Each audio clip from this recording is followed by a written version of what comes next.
la chaîne qui vous édifie. Chiffre 9, en réalité, c'est quoi? Dans les domaines occultistes et interprétation exotique, chaque lettre a sa valeur numérique. Na banina na côté négatif, côté à Satana, après na royape, na côté na biso ba chrétien na monde positif ou tozali, total sa chiffre 9 pour Izanini. Bien aimé, interprétation exotique, chiffre 9. Parce que ceux qui par exemple comme on a bris, chaque lettre ils ont une représentation dans un chiffre numérique. Alors ceux qui par exemple comme on a bris, alors tu as B, ils ont un chiffre numérique, R chiffre numérique ezali, U chiffre numérique ezali. Alors chiffre 9 ezali chiffre moko ezali invariable. Ezali vraiment variable. Et puis ezali chiffre ya suka au diable a utilisé ka. Azemi. Yo mutu botaka na 9e mois bien aimé. Il faut que chaque grossesse non maboko ya nzambe. Yo mutu o mesana toujours que jouer na ba pratique ba benction église. Et ça les 9 bobo. Il faut faire beaucoup attention. Il faut que ba vérité pe bo solo. Et tokende to meka ko tourner sikoyo na monde positif au Zaya, Seigneur Jésus-Christ. Na monde positif. Alors, chiffre 9 dans le monde positif, les chiffres angéliques, chiffre 9. Et le chiffre 9 indique que c'est aussi le moment de définir une étape de votre vie, une étape qui ne vous apporte les choses positives, bien aimés dans le Seigneur. Chiffre 9, dans le bas qui est multiplication, il y a 3, c'est-à-dire 3 fois 3, et repé ça 9. Et chiffre 9, chiffre 3, c'est chiffre d'accomplissement. Et chiffre 9 aussi, c'est chiffre d'accomplissement, bien aimé dans le Seigneur. Et révélation dans notre talisabiso, ceux qui ont yebi en makasi et ko sungayo bien aimé dans le Seigneur. Na kati ya mois de septembre d'abord pour na koma place au tozali. Na kati ya mois de septembre ko la talisaki ba accident. Et atalisaki ko kufa ya ba serviteur de Dieu, ko kufa voir même ya ba comédien au tokolobela na 16e partie parce que ils ont la révélation mo pour na ba comédien to talisango na 16e partie na biso. Ils ont ba comédien belé mingi pe baza ya basi. Et na boko simba ba religion. Et bandeko na biso o basambela na catholique. Donc na posé question moko. Pourquoi basala ka neven? Neven et la kisinini. Neven ezani. Tomba lobi neven. Pourquoi 9 jours? Pourquoi chiffre 9, il faut la représenter? Et on a posé ma question. Vous répondez dans les commentaires toujours. Bible lobby, vous connaîtrez la vérité et la vérité vous affranchira. On est là pour dire ce qui est vrai, la vérité. Parce que chiffre 9 est invariable. C'est un chiffre où dans le monde satanique, il est trop diabolique, bien aimé dans le Seigneur. Je fais un appel à Basi Nyonso, Oyo, Bazo Landangai, Basi Azemi. Baso Zemi Zamukie, Baso Bazana Zemi, et sous Barobota na 9e mois. Et dans le bas qui, dans le monde positif, par exemple, chiffre 9 faisait représenter quelque chose, tu peux avancer, tu peux mawana. Et toujours bien un côté positif. 9e mois, au toujours banaya mois de septembre, ils allaient mois oyo, kola meki kotali sa makambo ebele, et misu c'est bandit déjà.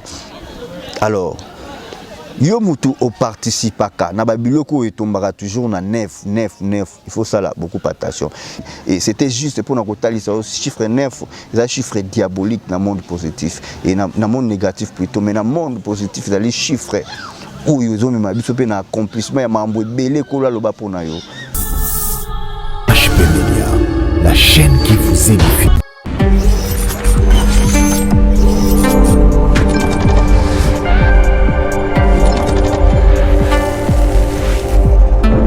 Shalom peuple de Dieu et merci une fois encore. Topé Sibino Nyonso Mbote vraiment kolo a pambola biso na koyeba komona na lisusu na ngonga oyo pambate David Alobina biso. Il renouvelle sa bonté chaque matin. Kolo a pesi biso pe ma pe souffle de vie a pambola yo pour la disponibilité, a pambola yo pour la soutien, a pambola yo pour la nyonso. Et c'est votre humble serviteur Brice, papa sympa. Et merci toujours pour votre fidélité sur cette chaîne et HP Media. Et Tobo Sanate, les autres dans la 15e partie de notre témoignage. Et Nalingi au s'abonner sur cette chaîne pour la continuité. Il y a des missions à Basala Nzambe, puis il y a des messages Kolo Atalisaka. Salinaye, ndenge makomi lobi, c'est poussé par l'esprit que les hommes parlent de la part du Seigneur Jésus-Christ. Et Yamboto Banda, toujours atteint Kogumbama, liboso ya roi des rois, et Pambate Bato Bakutanarana, président de la République, Bamekiti Saka. Et bon, Soko Yepa Yemei du Seigneur Jésus-Christ. Voilà. Seigneur, nous te disons merci pour ta grâce et ta fidélité, nous garderons toujours. Merci pour Nangolu, Papa. Merci pour notre souffle de vie. Merci pour notre bolingonayo. Car tu as renouvelé encore ta bonté dans ma vie. Il y a un petit moment où il y a témoignage d'enseignement dans ma bokonayo. Et tout ce qui est révélé, ils ont toujours un passage. Dans Jérémie 33:3, pour connaître les choses spirituelles, il faut prier. Invoque-moi, je te répondrai. En tout cas, moment on a beaucoup de Saint-Esprit, ils ont un début le alpha, puis molimonayo et kamba biso mais mabiso tina suka lokola oméga. La présenter batunion sur bazute en kota la témoignage oyo tika été molimo santo et sosolisa bango pe balanda oyo zoloba papa. Car la Bible dit vous connaîtrez la vérité vous affranchira de tout lobby. Merci Seigneur Jésus-Christ. Kolapambolayo na bande koloba to s'abonner sur cette chaîne et HP Media pour na koyeba ko continuer toujours na ba témoignage ya kitoko pe ba message ya bana nzambe otie mokoloto o cliquer na cloche pour voir ba notification vraiment ekozala malamu mingi. Oui, toza na 15e partie ya témoignage et l'équilibre parce que tozala qui na retraite, toza toujours na kata retraite et puis journée à samedi oyo témoignage les kaka écoute Kibiso en pleine prière du matin tina soir et voilà pourquoi tu vois qu'il temps il y a quoi collecter témoignage et gloire à Dieu équipe Mobimba et HP Media et ali quoi accompagner biso toujours pour na koyeba ko sala mon sala o tata zo senga biso ko sala et na pesi d'ailleurs mbote et na bande kunanga nyonso Charlie Kanga Mange Pro Blaise Mavungu et pourquoi pas Dédé Myungu autrement dit Aigle dit Kawele. Merci beaucoup, on est toujours ensemble et c'est ça l'amour. Les HP Media na lobaka c'est l'ensemble des saints et ali lisanga ya bana nzambe et yo poso tala biso abonné sur cette chaîne et to poso abonné te linga okuma abonné pour que to koma vraiment bon mon corps et ndenge yeso lobi bolinga na bino pour que bata mokili ba ke bozali ba ekulina ngai. Oui. Nous sommes en pleine prière, toujours prier toujours, et surtout pour cette révélation, on a annoncé qu'il y a déjà avant Kola Talisa Kibiso, message du 15 mai 2022, et Kola Talisa Kibiso déjà le 15 mai 2022, pour Nakolobela, chiffre 9, 9e mois, il y a mois de septembre. Qu'est-ce qui va se passer, bien-aimé dans le Seigneur? Et tout ça, toujours, on a pour nous prier pour nous parce que lorsque Kolo a ici, Makambo Mabe, il sera toujours condamné par la prière. Et on tout ce qui est révélé est condamné, c'est par la prière. Voilà, bisonde tolobaka Kolo Pambola yo abonné à HP Media yo pour s'abonner ou cliquer cloche wana pour na ba notification toujours et na lobaki na biso na besoin to atteindre nombre mo ya likolo na moni toujours avancer malgré lentement et sûrement et Kolo Pambola yo surtout rester scotché branché au kozala des cités. Je dis un grand merci na yo toujours à disponibilité non pour na kolanda ka témoignage. Oui, toujours ba message belé et belé à papa Bruce en tout cas tous a édifié, gloire à Dieu. Et si je vis aujourd'hui, ce n'est pas moi qui vis, mais c'est Christ qui vit à moi. En tout cas, Kolo Ana Pambola. Il a dit qu'il est le rémunérateur de celui qui les cherche. Et je pense que Moutounion le Seigneur Jésus-Christ azala jamais d'ici. Alors restez toujours fidèles, puis fermes. Merci pour notre soutien à Bino, spirituellement, physiquement. Les autres Pébiso Fox, les commentaires qui toko, ils ont fortifié Pébiso. Kolo a Meka Nakopambola. Et pour nous démarrer directement, Tobaki Torolobe, la chiffre 9 par rapport à la révélation au Kolo Talisa Kibiso dans témoignage. Mais avant tout, Tozolobela, Tourmamo comme pour avancer les sous. Et cette fois-ci, Toza toujours dans le cadre de tourment et chrétien. Et beaucoup des enfants de Dieu, bazo vivre dans moi ignorance. Cela veut dire tu pries, tu as réussi, Seigneur Jésus-Christ, le Seigneur est sauveur, c'est bien. Mais certaines choses dans le bas qui toujours la spiritualité à l'ordre et les structures. Voilà pourquoi la Bible est plus loin pour la globalisation que l'inférieur est béni par les supérieurs. Cela veut dire que le principe est ali dans la vie chrétienne. Et il y a vraiment kolandaka témoignage la témoignage tout qui ndana molo ozo arranger et yo yamba yesu banaka lo sala confession sala délivrance mais certaines choses ba tu belé babo sanaki et tozo monango toujours ndenge toujours sur la bateau, toujours sur la message. Papa Brice Nabossanaki, et c'est ça qu'on l'a rappelé Bissou. C'est ça. Alors, tout le monde qui m'a ramouté nationalité, tout le monde qui m'a ramouté qui Bangunda. Et beaucoup de personnes bah quitté. Beaucoup de personnes bah qui ignorance ya Rwanda. Or, na mon ba petite chose et qui comme on peut aller des tourments. Moi ba biloko mike et koki kozangi so pelo là. Et voilà pourquoi le Seigneur aza on a toujours pour na kosunga biso, ko ba kotalisa biso moko pour que to banda kolongola ngo ko sala bien. Et cette fois-ci tolbaki tozolo bela lieu de tourment pour na ba chrétien. Et j'avais vu aussi et le komoko batu batenara na compte te, mais c'est très important. C'est très important. Alors avant na lo bela ngo Nazolo Belongo si matopé sa référence biblique non parce que ce biblique c'est le kobat babosana. Ils allaient le babengi prémisse bien aimé. Et na katia tomato il va te belé bazo souffrir mais bazo et le gozo alimé ba fait na bango za kimbongo et ba che bango na katia cage chacun azaki na katia cage na ye mais moto ezopela ce qui va ajouter l'argent bien aimé mbongo nyonso eza na ser mokili dollar euro franc congolais livre sterling, nyonso ils ont ajouté. Tout va ajouter un mot ils ont pela makasi. C'est parce que l'ange nous dira lobby eza ba mbongo batu ba yiba nzambe et na rien sokoki ko poser ba ko se poser ba question batu ba yiba nzambe comment ça dit o yiba nzambe ba mbongo pendant ba année ebele et na kati ya tourment na yo ba démon bazo ajouter ba mbongo wana ko gangaka vengeance et to tenir compte que na c'est à mon kili oyo bible le biso ni peut servir de maître so ça la makambo eza nzambe te c'est que doit appartenir à Satan. Alors on doit faire beaucoup attention. Bien aimé, souffrance ezalaki tellement makasi, souffrance ezalaki tellement ebele mingi.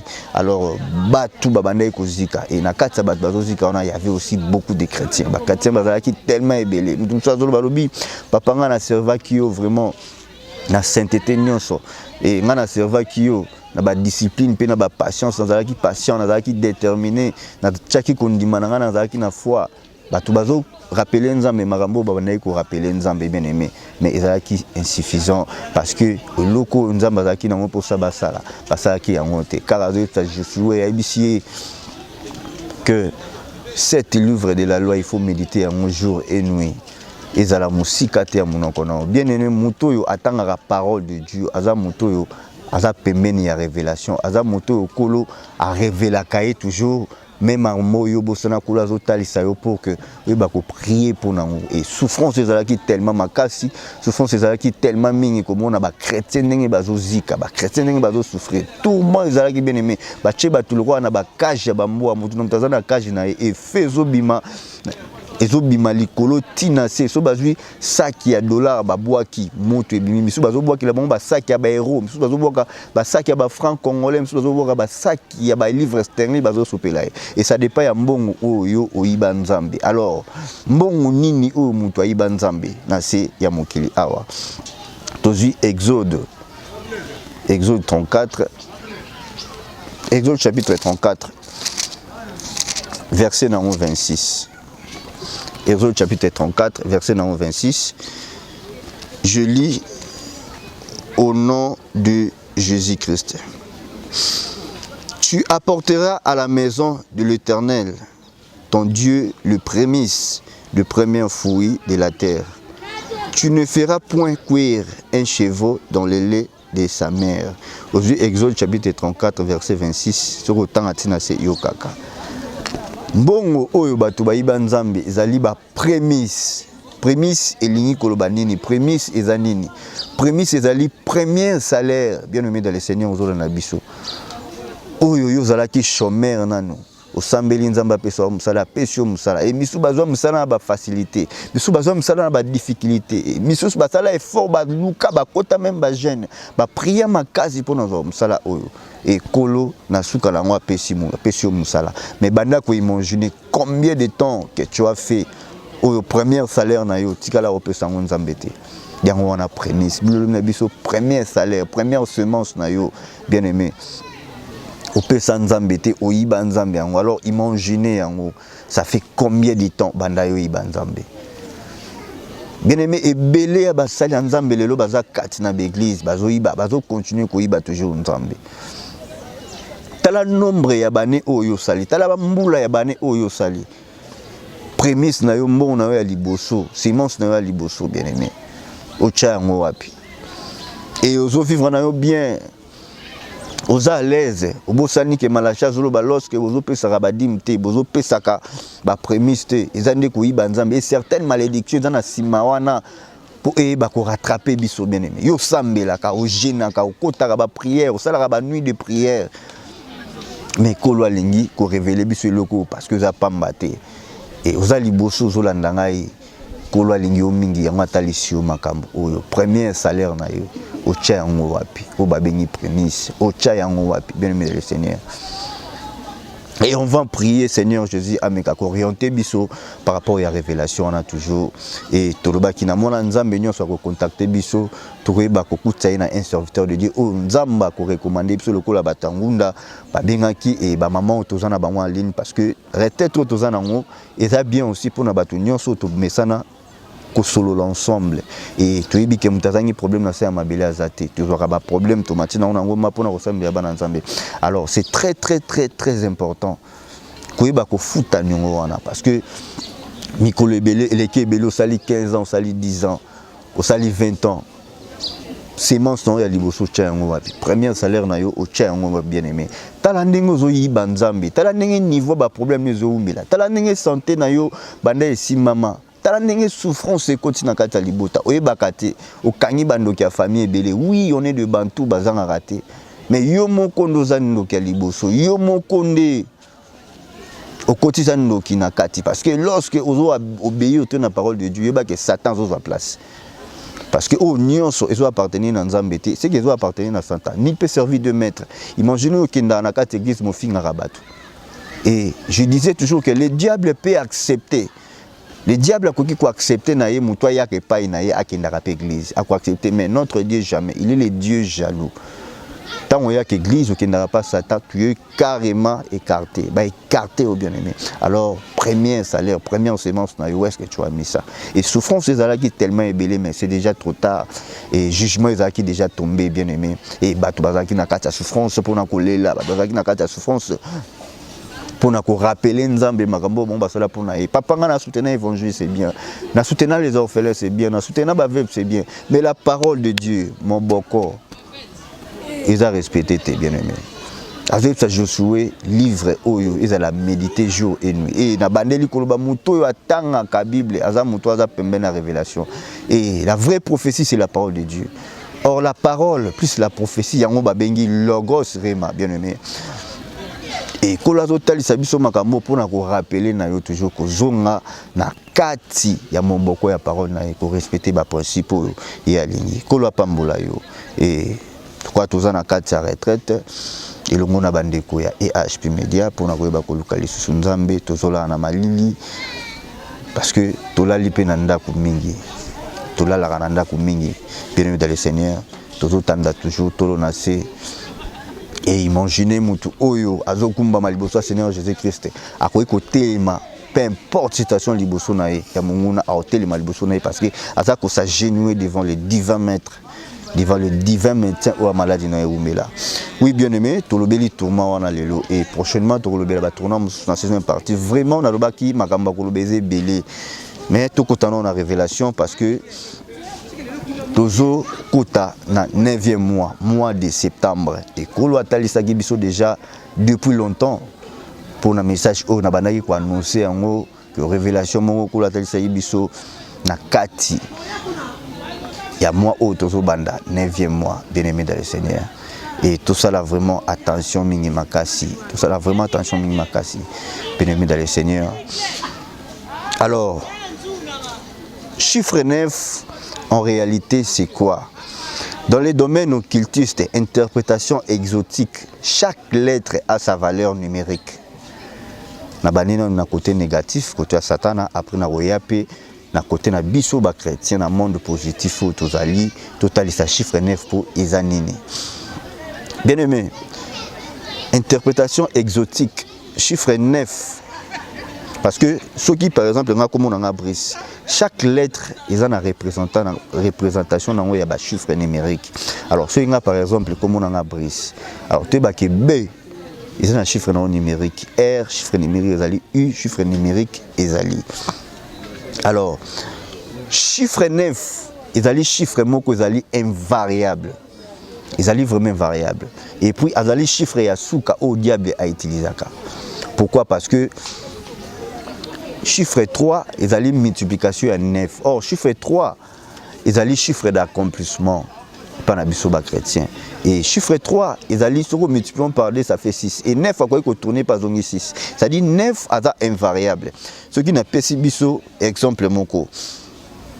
Tu remarqué le mot aujourd'hui 9 au multiplier par 1 au monde égale 9. Aujourd'hui 9 au multiplier par 2 égale 18. Or 18 wana aujourd'hui 1 au plus na 4 na 8 aujourd'hui toujours na égale 9.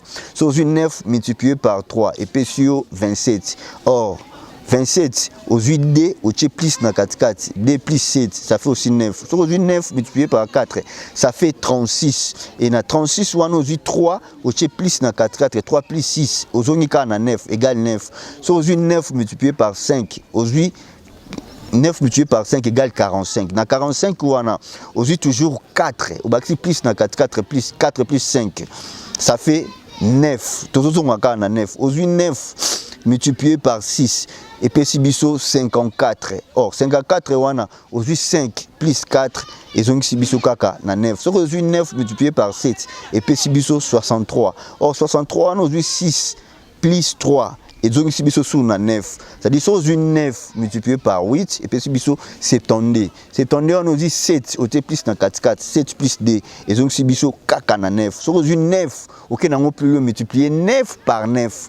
Au moins que et comme ça biso na 81. 81 on a aussi 8 plus 1 et donc si biso toujours na 9. Sur une 9 multiplié par 10 et puis si biso 90. 9 plus 0 ça fait 9. Et on trouve qui chiffre 9 et les chiffres invariables. Et les chiffres diable utilisera ma case. Même dans le cas il y a franc-maçonnerie utilisera toujours les chiffres 9. Bien aimé dans le Seigneur. Aux chrétiens. Mais chrétiens il y a wapi. Na beaucoup simba ba religion. Et bandeko na biso o basambela na catholique. Donc na posé question moko. Pourquoi basala neven? Neven et la kisinini. Neven et zanini. Tombalobi neven. Pourquoi 9 jours? Pourquoi chiffre 9 il faut la représenter? Et on a posé ma question. Vous répondez dans les commentaires toujours. Bible lobby, vous connaîtrez la vérité et la vérité vous affranchira. On est là pour dire ce qui est vrai, la vérité. Parce que chiffre 9 est invariable. C'est un chiffre où dans le monde satanique est trop diabolique. Bien aimé dans le Seigneur. Je fais un appel na basi nyonso. Oyo bazo landangai basi azemi baso zemi za mukie baso bazana zemi isusu ba robota na 9e mois et nalobaki na monde positif par exemple chiffre 9 ezo représenter quelque chose to quoi avancer to roma wana et toujours bien un côté positif 9e mois o tozo bana ya mois de septembre ezali mois oyo ko la meki kotalisa makambo ebele et misusu ese bandi déjà. Alors yo mutu o participaka na babiloko etombaka toujours na 9 il faut ça là beaucoup attention. Musicien mo ya mokili na kati ya nzembo na ye alobi eloko moko bato bozo yemba ngo bo to tira pas attention te alobi moko oyo ezanga na 9 po ekoka 100. Or soko zui 9 fois 3 oyo ko tournant sans évêque ça fait 666 code diabolique. Tout ça là, vraiment attention na auto koyemba na o ekokota na matoyi na biso na auto pratiquer toujours. Chiffre 9 est le chiffre diabolique au diable utilisera makasi. Or dans le monde positif chiffre 9 c'est très important aussi. Tozo monango et basio bazo sabo bazo bota na mois de septembre. To pe yo zana zemo ko bota na 9e mois ya grossesse na yo. Il faut prier makasi parce que ozo tomber na kati ya chiffre 9. Yango monaka basi ebele soka zangi nzambe, il faut abota na oyo babengi césarienne, il faut ba pasolaye complication na ninga mukete.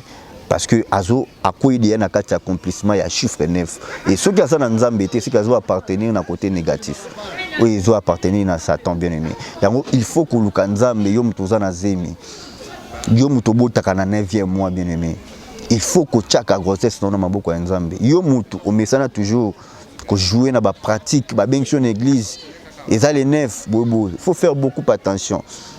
Il faut que la vérité peu solo. Et tokende to meka ko tourner sikoyo na monde positif aux aya Seigneur Jésus-Christ.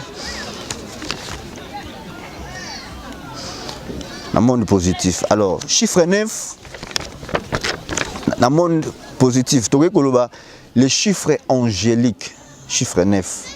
Et le chiffre 9 indique que c'est aussi le moment de définir une étape de votre vie, une étape qui ne vous apporte les choses positives, bien-aimés dans le Seigneur. Chiffre 9, dans le bas qui est multiplication, il y a 3, ça dit 3 fois 3, et repé ça y est 9. Et chiffre 9, chiffre 3, c'est chiffre d'accomplissement. Et chiffre 9 aussi, c'est chiffre d'accomplissement, bien-aimés dans le Seigneur.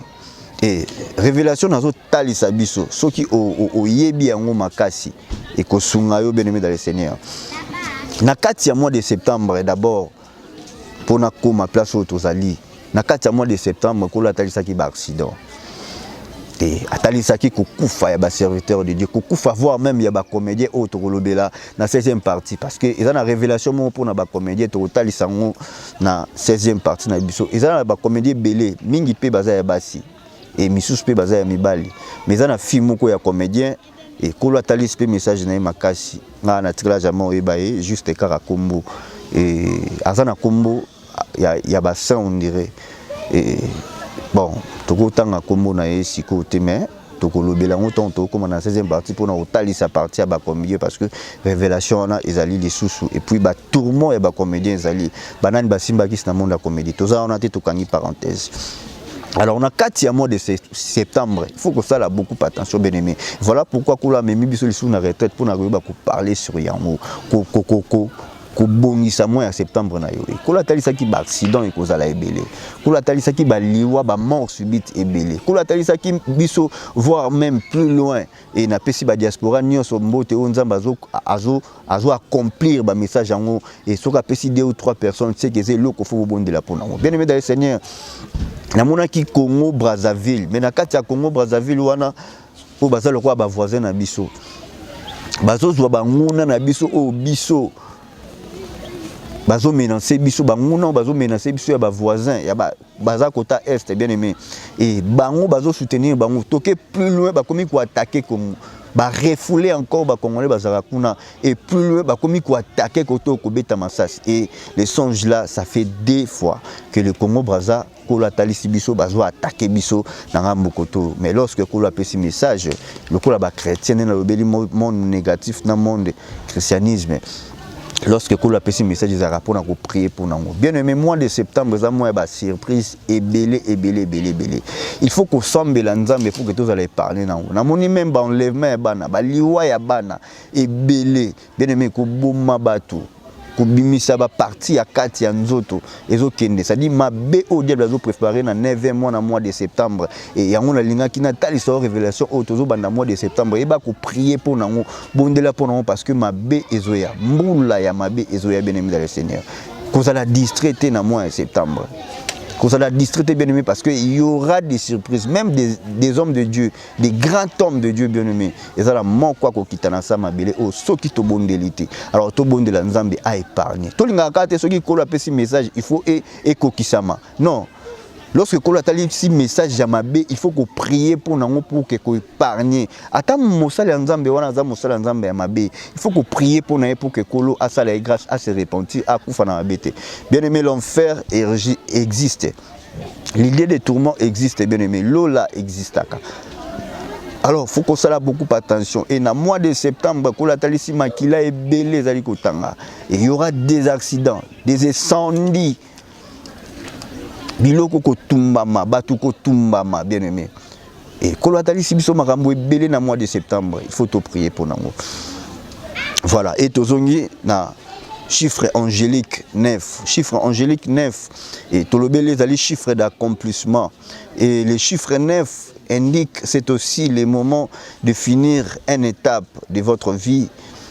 Une étape qui ne vous apporte le fruit positif. Mais ça dit au qui transformer chiffre 9 où ezali ko appartenir à Satan, le réza ko appartenir pe na monde positif. Okoki ko bongola mwana yo ya septembre et bon mwana e koma makambo malamu, ça dit changement d'un corps. Là on a lancé message dans ba physicien ba comprendre ngai d'un état solide à un état liquide ou changement d'un corps de l'état liquide à un état solide sous l'onction de la chaleur ou de la foi. Par exemple, glace, maï et comme glace au kama. Ça dit il faut comme ça makasi linga ko améliorer certaines choses ba prononcer qui m'a bé pour na yo et bato ba loi m'a bé pour na mois de septembre na yo bato bazo préparer quelque chose de m'a bé pour na yo. Il faut soit temps ya ko prier, il faut bondila na ba sala nzambe pour que ça la épargner et lorsque ko lo atalisi na zo bandila koloba atalisi ezaka pour na ko bondela ngo ezala épargner. Tout ce qui est révélé est condamné. Seulement on a ba prière bien aimé. Qui ko transformer moi na yo il y a septembre to 9e mois na yo ko transformer en bien. Vous allez qui en mal ou transformer en bien. Kaka na prière bien aimé dans le Seigneur. Ils allaient chiffre angélique et nakati il y a chiffre 9. Ils allaient chiffre oh et ko ki wa memerso ba fouiller belé et lokola yo muto zanga foi il faut ko ba sa foi. L'amour universel, la sagesse divine, les lois spirituelles, la bonté, la sympathie, simplicité, l'humilité, l'intelligence divine, bien aimé. Sengango, senga biloko epai ya Nzambe. Senga biloko epai ya Nzambe. Bien aimé osolanda ngai. Yebisa Nzamba tondi so na bona. Apesa yo kondima parce que ça na bato ebele. Diable azo simma kondima na bango. Ça ba chrétien belé bozolanda ngai belé. Et ça na bato mususu bando osambela. Ozomone lo ote zo sala malikola vina. Fois no elembi komi ko se poser ba question. Est-ce que Nzamba yo kaka ngai? Est-ce que Nzamba salaka? Est-ce que Nzamba yiba prière na ngai? Je te dis que kolo ayeba ka ba prière na yo. Nzambe ayebi oza ko traverser dans na kata vino mais diable alingi a combattre frère na yo okoma na inquiétude pour que y a zo espace parce que lorsque foi eza combattre yeba que au fongoli porte d'entrée des démons parce que inquiétude des Nzambe te plus le besoin ne vous inquiéter de rien mais en toute chose faites connaître vos besoins à Dieu par des prières bien mozolanda biso et aujourd'hui Marc chapitre 15 verset 34 aujourd'hui Actes chapitre 3, verset 1, aujourd'hui acte 10, 3 à 4. Et je vois la référence biblique pour na kotangango, vraiment il cause la bien makasi. Aujourd'hui acte chapitre 3 à 1, acte 10, 3 à 4. Et aujourd'hui du sous Marc chapitre 15, verset 34. Bible na biso nini. Yoka, na bani non kotanga acte chapitre 10, verset 3 à 4. La Bible dit, vers la 9e heure du jour, il fit clairement dans une vision un ange de Dieu qui entra chez lui et qui lui dit, Corneille. Et au continue tina 4, au commandant acte chapitre 3, verset 1. Acte chapitre 3, verset 1. La Bible dit, Pierre et Jean montaient ensemble au temple. À l'heure de la prière, c'était la 9e heure. Et ce que Marc, chapitre 15, verset 34, au moment vers la 6e heure, jusqu'à 9e heure, ténèbres kota qui bien aimé, mon lili koti makasi, et Christ yemoko se retrouvé likolo à croix à gangi, Eli, Eli, lama sabatani. C'était vers la 9e heure, bien-aimé dans le Seigneur. Pourquoi tu le bélis 9e heure, le chiffre d'accomplissement? Parce que Nathan on a Christ sur la croix, Amimaki, Masumu, Yamukili, Mobimba, Yayonanga, Tobengami, chrétien, c'est parce que tout est accompli, c'était sur la croix. Accomplissement, il y a 9e heure qui n'a croix, bien-aimé. Et le talisi vers la 6e jusqu'à la 9e heure, Christ a se retrouvé Nicolas quoi gagné lila masabaktani. Oui là qui si mon Dieu, pourquoi m'as-tu abandonné? Et na mega kofongo la parenthèse, Habakkuk chapitre 1er. Et pourquoi Christ a abandonné la croix, sentir qu'il a abandonné la croix? Et parce que Habakkuk a talisi biso lobby na chapitre 1er lobby et l'Éternel est là, atalaka ata crèche muto azana masumuté, bien-aimé. Il faut appeler ça mon Congo. Bien aimé. Et imaginez Jésus-Christ sur la croix. Azaki na masumu non seulement ya mutumo comme azaki na masumu ya humanité mobimba. Et voilà pourquoi papa pesa ki moi mukongo mukie. Et il faut olata et kotia nzube pour couloir ekoti ya gloire ezoya couronne ya nzube bien aimé ebele bazo kimango. Vous en avez chômage, vous en avez sécheresse, vous en avez problème de santé, mais de me persévérer dans la prière, vous êtes chrétien, mais quand vous êtes aligné, il y a des souffrances, là, parce que vous êtes chrétien, bien aimé dans le Seigneur, mais quand vous êtes en étape, il n'y a pas de et Christ a gagné vers la 9e ère. Tout le monde Corneille, vous êtes païen. Corneille, vous êtes païen, bien aimé. Le tel vers la 9e ère, a vu vision, et là, j'avais dit Corneille. C'était juste pour accomplir au yazaki na pour ça le désir na kati motema et bien si biso na l'ère de la prière c'était 9e ère au Pierre na Jean babanayi ko mata pour na ko sambela et cela nous dit que pendant 9e mois na biso to sala ngo lokola mois ya ba prière au ko za distraité prier sans cesse bien aimé sambela nzambe tango zobima sambela nzambe pona libota sambela nzambe pona vino sambela nzambe pona ba foyer sambela nzambe pour la santé na yo sambela nzambe pour na ba problème na ebele bozana mikanda te ça c'est la 9e mois ko bongo la 9e mois au diable a préparé quelque chose au bongo liango et commis le kola mois ya accomplissement pour na likola vina yo kola pambola biso bien aimé et ngonge comme na suka bazo sala biso signe et c'était juste pour na kotalisa chiffre 9 ça chiffre diabolique na monde positif et na monde négatif plutôt mais na monde positif ça les chiffres où ils ont même biso pe na accomplissement ya mambo ebele kola loba pona yo et l'accomplissement non ko salama kaka na 9e mois soki yozana kondima soko che kondima liboso et kolo pambola nous sommes arrivés à la fin de cette émission et tozana kati arrêter bon mais quand même ko comprendre biso to ko progresser dans prochainement parce que toza awa toujours dans l'école ngomba pour na koluka nzambe et na lobaki samedi écouter libiso awa et toza ki temps pour ça témoigner voilà pourquoi to sali yango lelo dimanche et kolo asunga biso tozo passer batan ya semaine nyonso ça dit ba jour nyonso semaine to passer en likolo ya ngomba et si Dieu le veut demain lundi ndé to descendre na sepotoeba ko mikali susu ko sala musala ya nzambe ninga te dibso to sala alors que le Seigneur vous bénisse yo zala ki wana o ki message oyo que Saint-Esprit a pamola pe akokisa ba o nyonso zana pour ça que le Seigneur accepte les désirs de ton cœur que ta foi que ta joie soit parfaite au nom puissant de Jésus-Christ. Et n'a déclaré bilo comme alam yon tozo landa biso. Yeba que atika ka jamais bananae. Moi je n'ai jamais dit injuste ou atela kanzambe mutema azala dessus. Non. Lobo zana batintani babisala sala na mususu babisimba simba et tout ça là beaucoup et nous avons insisté toujours pour nos serviteurs de Dieu. Attention na mosali ya nzambe nini okoki ko contacter ko benga ko approcher bien aimé zala un esprit à discernement et belé abatu jusqu'à maintenant toujours kaka ba témoignage on a tinela kembonga salibo même maman tango eloko wana vient comment so za chrétien ça melara mais nzambe otalisa yo tu auras des messages même par des visions par des songes. Le coup la Job a lobby Dieu parle tantôt d'une manière tantôt d'une autre. Yo le connaît hésiter au salaté mon sali et to boité hésitation tous les arrêts à Satan mais il faut qu'on se pose la question dans Saint-Esprit tout nzambe mi tout na bien-aimé.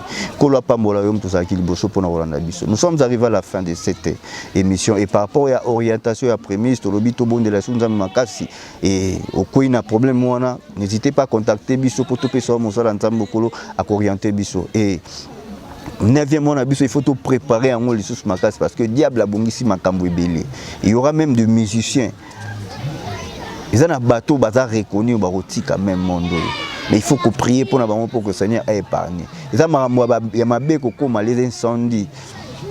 Ba enlèvement bien aimé, ba accident et ko ba sous makas, ba monte bit oyo e ba kité mutu moko yebi ba bengi briske akufi. Kota na chambre prier et le monter et lekela yo.